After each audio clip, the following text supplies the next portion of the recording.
Maybe in the first half, but I think second half. 4 guys on the second team was 6-0 first. Yeah, Hazlitt. I told you about Hazlitt. Don't sleep on Hazlitt. No, they're good. I just thought Chelsea was. They're Queen. They'll probably win. I forget. I have to. I don't even know.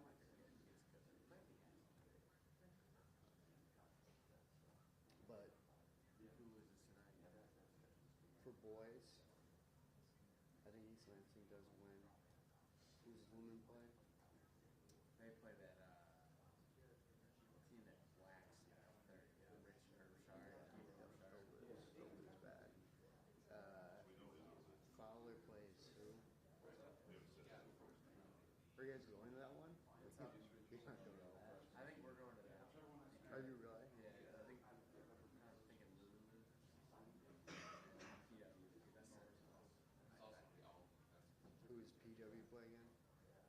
I forget all it's of a them. team out west. Yeah.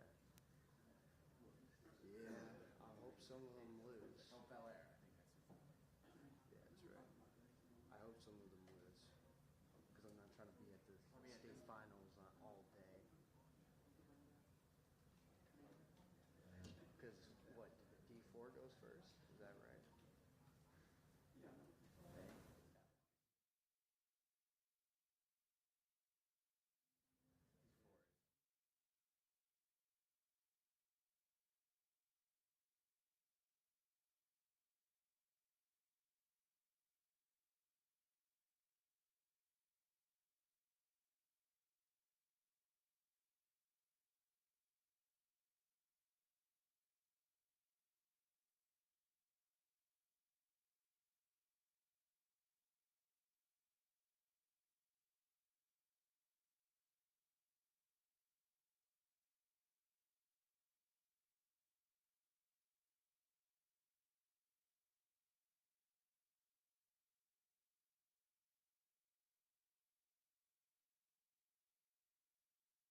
Fortunately, you never get enough time to enjoy it, but we did enjoy the day Sunday and got back to work yesterday as a staff. As a team, we start back to work today. Players had a much-needed day off. It's been an incredible month, really, when you look at the schedule. But we're back at it today, and I think they're excited to get back at it. I know that whoever we play, it's going to be a challenge. I mean, if you look at it, Indiana beat us, and Oregon had us down 14. So those two teams were two of the teams that were picked in the top three at the beginning of the year. Oregon is maybe the hottest team right now in the league. They've won 7 straight, I believe. Is that true? Oh, yeah. And Indiana has done a great job down the stretch, even where Mike has said maybe I left too early. I heard the interview, but I believe they've won 5 out of their final 7 games too, right? So one's won 7, one's won 5 out of 7. We've won our share, so we know we'll have our work cut out, but it doesn't matter which one of the opponents is the opponent. It's the first day always worries me. I think there is an advantage for the team that plays the day before the first day. Then the advantage goes away because then fatigue and that sets in. But I've seen a lot of teams, and I don't think these would be considered upsets anymore. To me, top to bottom, this might be one of the best tournaments that I've been involved with. There's been a few teams at the top better in other years, but I bet you that people could pick 8 teams that could win the Big Ten tournament, and nobody would bat an eye, personally. So I'll open it up to questions. Tom, congratulations on the award. If I did my research correctly, you're the oldest to win the Coach of the Year in the Big Ten. Damn. And also the Is that a compliment or an insult? and also the longest gap between Big Ten Coach of the Year. With everything that happened in that gap, I mean, you went to a couple Final Fours in there. What does this one mean to you? Like, knowing the history of the coaches in this league to get to that point? Well, number one, not with humility, but you don't win these without your staff and your players. I mean, they win the award. They do the grunt of the work. I just manage it. And so, number one, I want to thank them all publicly because we preach to our players all the time. If the team has success, the individuals within the team will have success. And I'm a recipient of the success our team had. I thought there were, if you look at the true value of what is a Coach of the Year, I mean, yeah, we weren't picked this high. Wisconsin was another team wasn't picked this high that had a hell of a year. And yet I think Northwestern, who's gone through so many injuries and the job he's done, if you look at the true meaning is that, and that's maybe what happened some of those years when we were pretty good. There were other guys that did a better job. I think what was neat about this for our team is everybody had to be on the same page for us to win and then consequently me to win an award like this. And Doug Wojcik won the Assistant Coach of the Year award, and I think very deserving of that. And, we were talked about not having anybody on the first, second, or third team at one point. People didn't think we'd have anybody, and some guys really came on at the end. But I'm pleased to do that. I don't know if it has the same meaning now that I find out I'm the oldest and it's the oldest in between. But at the same time, I think it serves to what I say all the time. It's you can adjust and change, but the basics of what you do in these jobs and what is needed to do to win championships hasn't changed in 100 years, much less 20. Yeah, I think you alluded to this on the Big Ten interview, but some folks maybe had suggested that the game had, I think your words were, left you behind or something like that. Passed you by. Passed me by. Yeah. Sure, and I'm curious, in the context of that and what you've done this season, is there a sense of maybe gratification that you were able to prove it, that you can still do it? I don't look at it vindictively like that, where you have to prove it. What happens when you've been around a long time and you've been in a conference, the same conference. I mean, when I started out in this conference, Bobby Knight and Gene Cady and Clem Haskins and Tom Davis and, guys that have won big for a long time, 20 years or more. And then, I'm in this conference and, George Perla's here, Bo Schembechler's down there, Woody Hayes had come from Ohio State, and you saw what those guys all went through.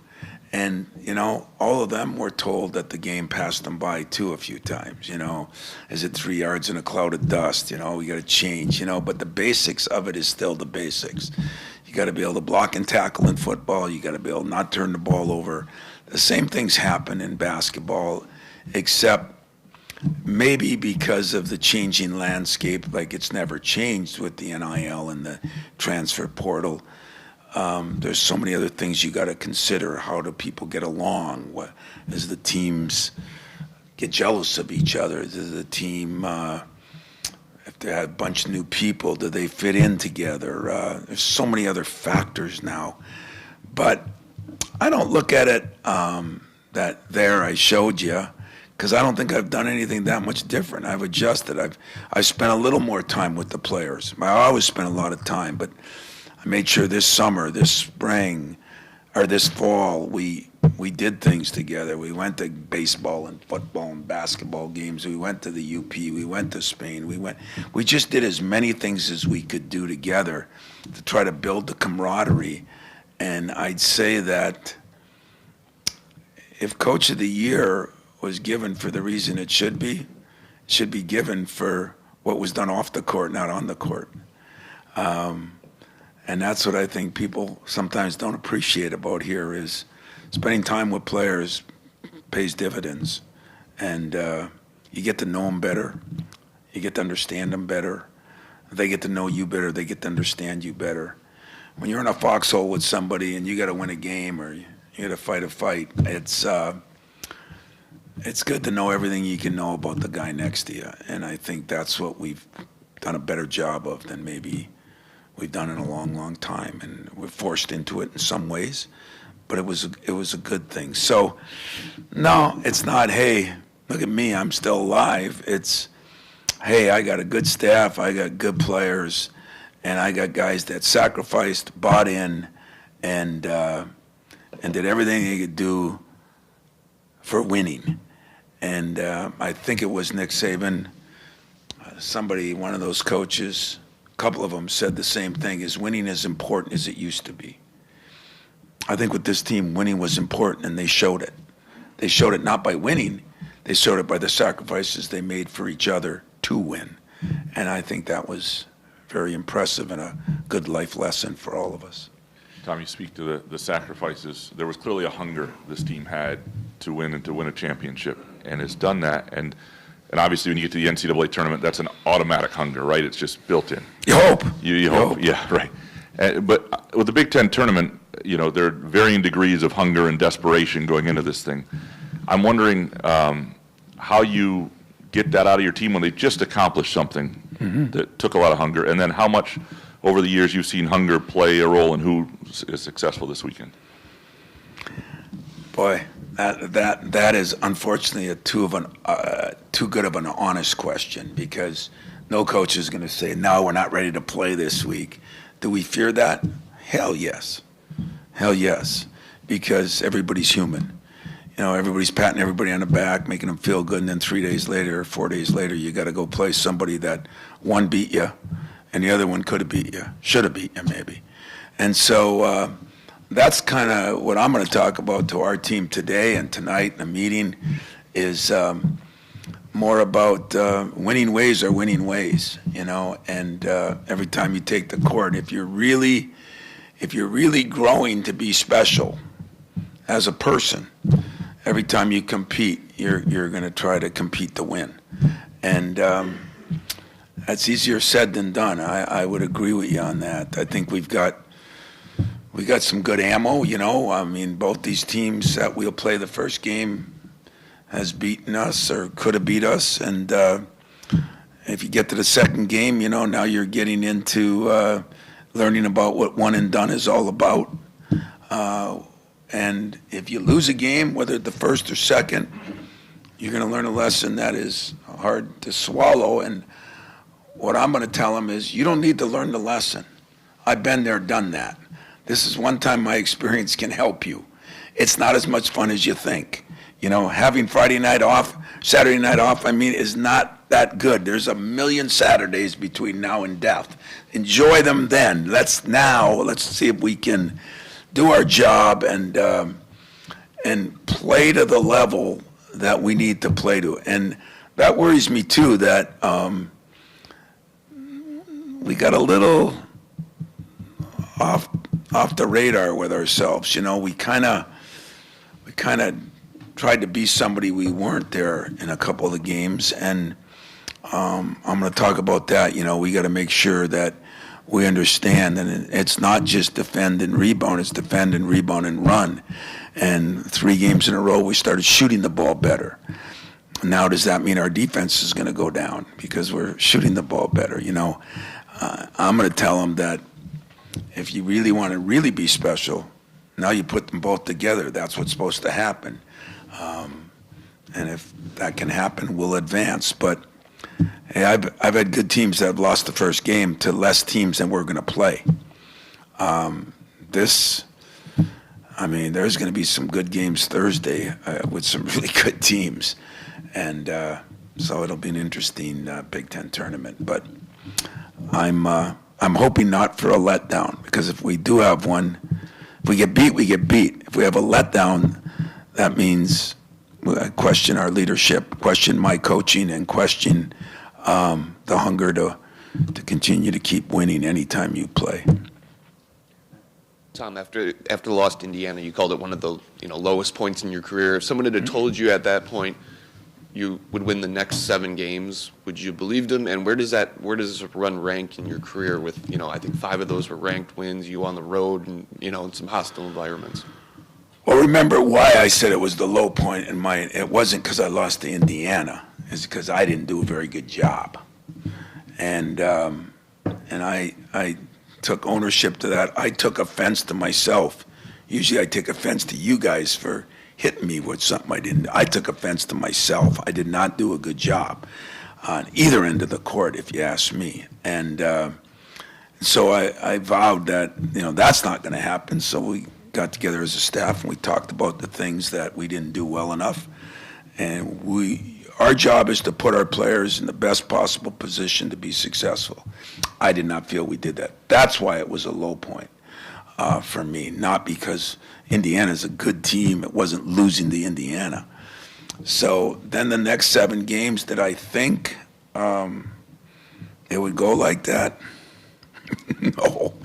No. Especially who we played, where we played them, the time in between games. Everything that could work against you. I heard Dusty talk about their ending was tight quarters too, and some of us had those kind of end of the year situations. It just, everybody had them throughout the season, but some of us had them towards the end of the year, and it's not easy to play those types of games. A couple of the big ones on the road. And still win. And so from a low point, for one of my proudest points, because I thought those players just bared down. I thought my staff in quick turnarounds did an unbelievable job to put ourselves in a position. But the players win the games. The players play the games. And the players did a hell of a job at doing that. You've kind of seen this tournament and kind of what Graham said in some ways, but what have you seen in terms of the teams that have went down to Indy, won it all, and then made long runs in the NCAAs versus a couple of those teams that didn't quite get to that Final Four? Like, what is there a common denominator that allows it, and how is this team, in particular with its depth, set up for 3 games, 3 days, and then quick turn? Well, we're set up as well as anybody, but there's some other teams that have some depth now.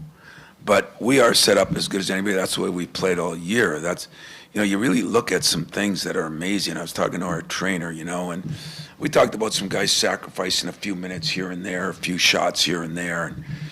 But, it works the other way, too. We had one injury in Maui when Jace got hit in the head and had a little slight concussion. And we had one illness when I think it was both Book and Jeremy were sick with that flu bug.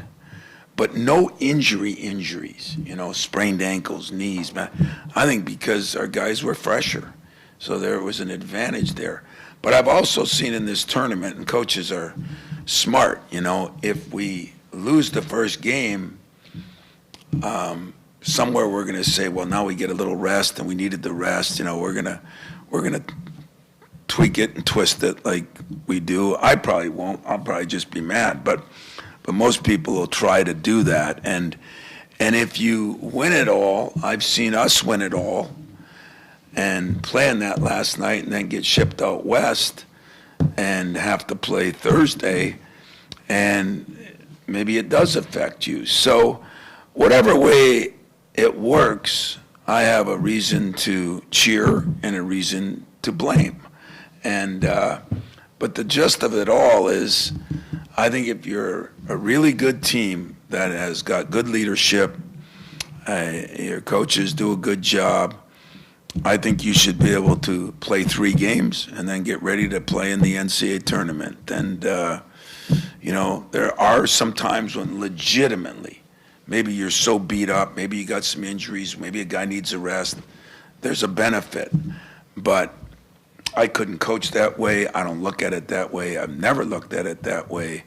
And I don't plan on looking at it that way this weekend. But I do know this. There are going to be some good teams going home Thursday night. There's going to be some good teams going home Friday night. There's going to be some probably really good teams going home Saturday night. So we got to learn how to handle it both ways, whichever one of us is in that situation. Tom, NCAA tournament question. There's been a lot of talk of possibly expanding the field or not. Just your opinion on that. Do you think it should happen? Why or not? Why not? And do you see a day down the road where there's a big conference tournament and a smaller conference tournament, or what's your take on I've that? done such a good job of staying away from the committees, and only you, Larry, could ask me. That'd be something that really we should talk about after the year, because we're not changing it now, and I don't know what's right. I really don't. I've only a couple times missed the NCAA tournament. If I missed it a lot, I'd probably want 72. Same issue, I don't think it should get watered down. I think ours is watered down a little bit. That's part of the excitement of it, and being a big fan of the smaller programs, being a Division II guy myself, I love the Cinderella story, except when Cinderella's slipper fit me. And I didn't like the Cinderella story as much, and I think everybody else, TV and everybody, loves the upsets the first day, but they don't love the upsets moving forward. Where football, you're getting the best 12 teams for the most part. In basketball, it's not even close to that. So I don't know what expanding it would do. But, when they went from 64 to 68 in the play-in games, everybody thought that was cool. The play-in thing is kind of weird the way they do it. I don't know. I know this, that I care about the game of basketball as much as any coach. I think I work for a guy that thought more of the game than he did his own team, if I was to be honest with you. But I have learned, too, from the frustrations of not having a voice, because coaches don't have much of a voice, that I'm not going to worry about what they do, whatever the rules are.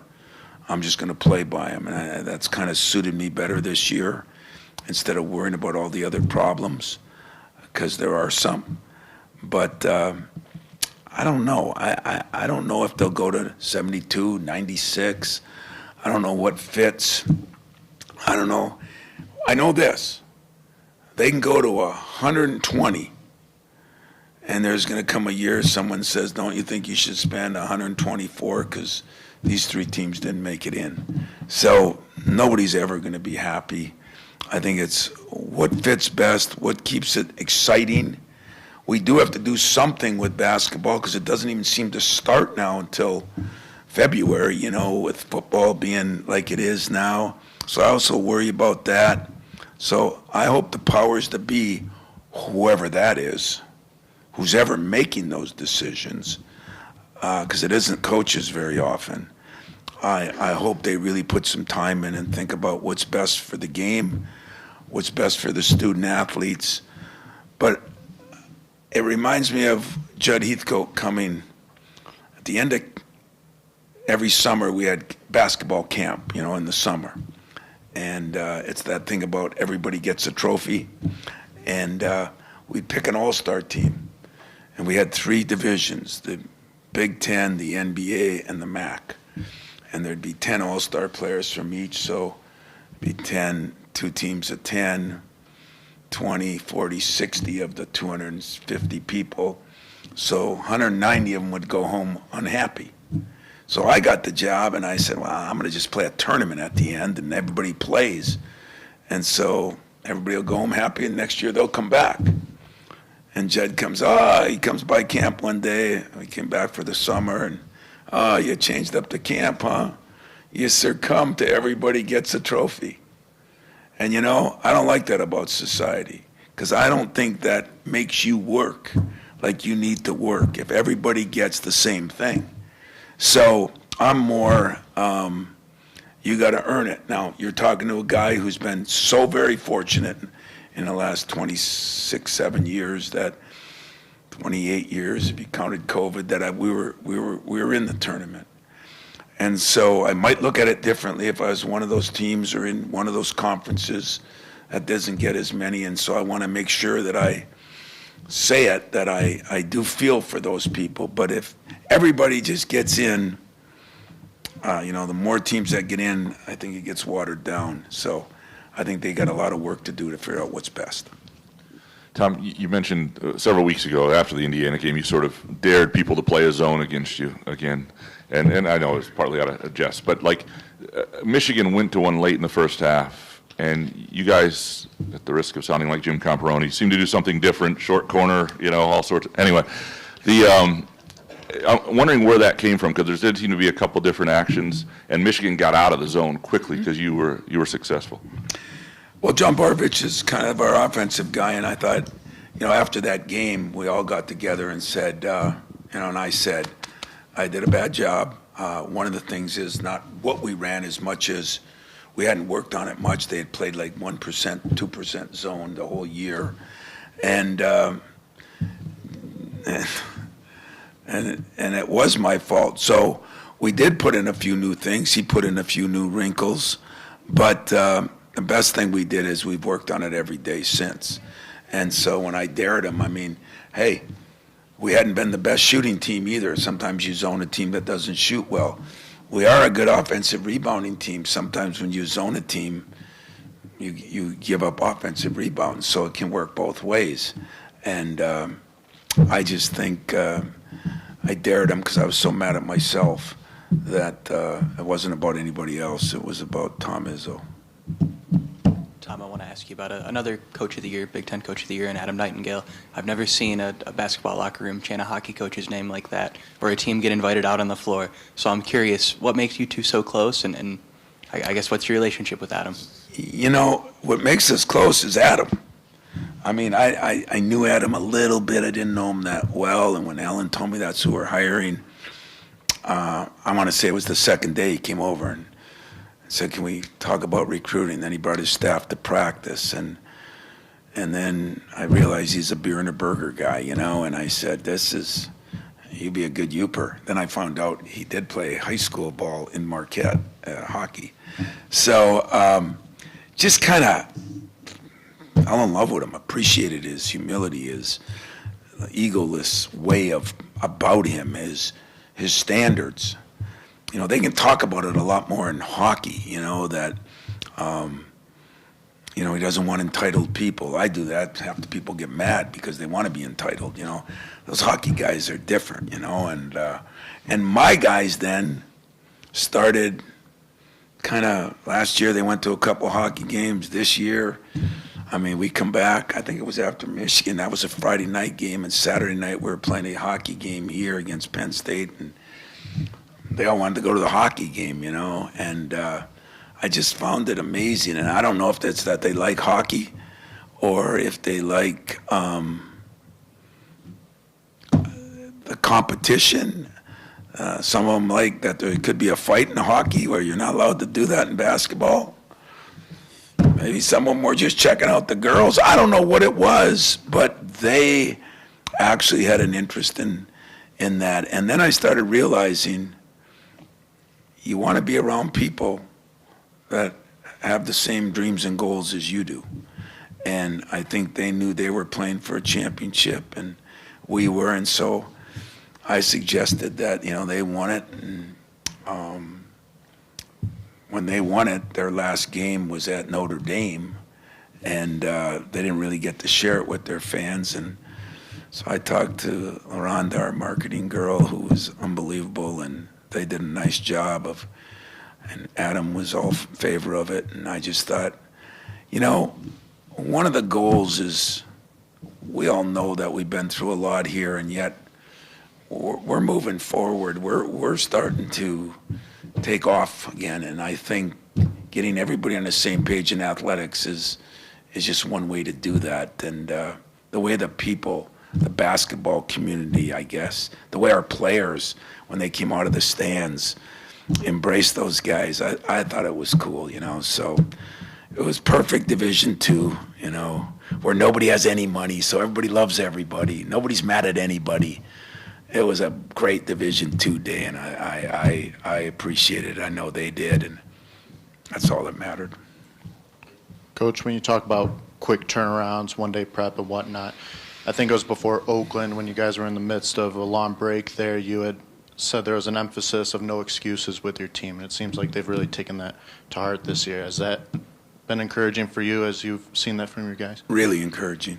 Really encouraging. It's like if we have a long break, if we have a short break, and I do think that one of the experiences that I've gone through and helped my staff with is the 1 and 2 day preps, you know, and now they've taken it over and done a great job. But your staff can be fully prepared. It's getting that information to your team that's the secret, you know. And I think my staff has done an incredible job. Each guy's got a scout, and they've done that. They spend time with the film, and I think our players trust our staff, and I think our staff trusts our players, and that's what's led to it, you know. And so, yeah, that's been an enjoyable part to watch everybody grow in that respect.